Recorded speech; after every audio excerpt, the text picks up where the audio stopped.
నమస్తే.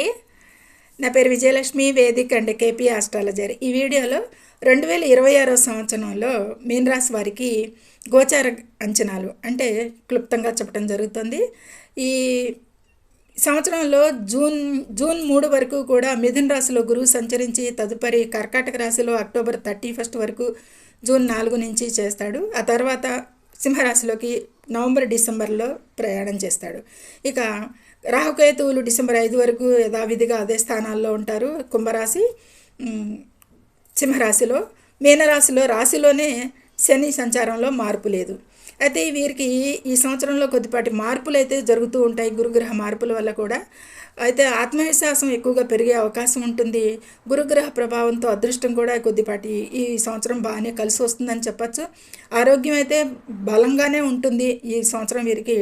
మిగతా పనులకు కూడా అనుకూలిస్తాం, చాలా అనుకూలతలు ఉంటాయి. ఎల్నట్స్ అని ప్రభావం వల్ల కాకపోతే కొద్దిపాటి చిన్నపాటి ఇబ్బందులు అడపదడప ఎదుర్కొంటారు అనేది చెప్పచ్చు. ఆర్థికంగా చక్కటి స్థిరత్వం ఏర్పడుతుంది.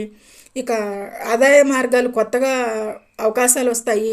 ముఖ్యంగా జూన్ తర్వాత ధనాదాయం పెరిగేది, వ్యాపార లాభాలు, వాహన లాభాలు, వాహన యోగాలు, దూర ప్రయాణాల్లో లాభాలు, ఇవన్నీ కూడా జూన్ తర్వాత చాలా అనుకూలతలు వస్తాయి. వ్యాపార వృద్ధి ఉంటుంది. సంవత్సరం మొదటి అర్ధభాగం అంటే జూన్ వరకు కూడా చాలా జాగ్రత్తగా ఉండాలి మీనరాశి వారి ఈ విషయాలన్నింటిలో కూడా. విద్యార్థులకి, హైయర్ ఎడ్యుకేషన్లో వారికి, వీళ్ళందరికీ కూడా టెక్నికల్ రంగాల్లో ఉన్నవారికి వీరందరికీ కూడా చాలా మంచి అనుకూలతలు ఉంటాయి. పోటీ పరీక్షల్లో, కాంపిటీషన్ ఎగ్జామ్స్లో పాల్గొనే నిరుద్యోగులైనా విద్యార్థులైనా సరే వారందరికీ మంచి ఫలితాలు సాధించే అవకాశం ఉంది. ఇక కెరీర్లో స్థిరత్వం ఏర్పడుతుంది. మరి ఎక్కువగా వీరు వారి ప్లాన్ల ప్రకారంగా కృషి చేసి కొంచెం ముందుకు నడవాల్సిన అవసరం అయితే కొంచెం కొద్దిపాటి ఉంటుంది అనేది చెప్పచ్చు. ఉన్నత విద్యకు అవకాశం ఉంది. ఇక ఈ సంవత్సరంలో పేరెంట్స్ ఆరోగ్యం కూడా మెరుగుపడుతుంది, బాగుంటుంది. ఇదివరకు కొద్దిపాటి అనారోగ్యంగా ఉన్నవారు కూడా ఈ సంవత్సరంలో వారి ఆరోగ్యం బాగుంటుంది అనేది చెప్పచ్చు పేరెంట్స్కి. ఇక కుటుంబ వాతావరణం అయితే చాలా మెరుగుపడుతుంది గత సంవత్సరం కంటే కూడా. ఇప్పటి వరకు కూడా కొద్దిపాటి సంతానంతోనూ, కుటుంబంతోనూ, వ్యాపార విషయాలతోనూ, ఆర్థిక విషయాల్లోనూ కొద్దిపాటి కొద్దిపాటి వ్యాకులతో ఉన్న ఈ సంవత్సరంలో వాటిని కొద్దిపాటి అధిగమిస్తారు అనేది చెప్పచ్చు.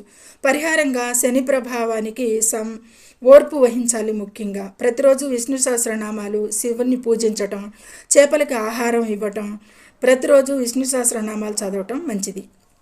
సర్వే జనో సుఖినో భవంతు. నచ్చితే లైక్ చేయండి, షేర్ చేయండి, కామెంట్ చేయండి, సబ్స్క్రైబ్ చేయండి. ధన్యవాదములు.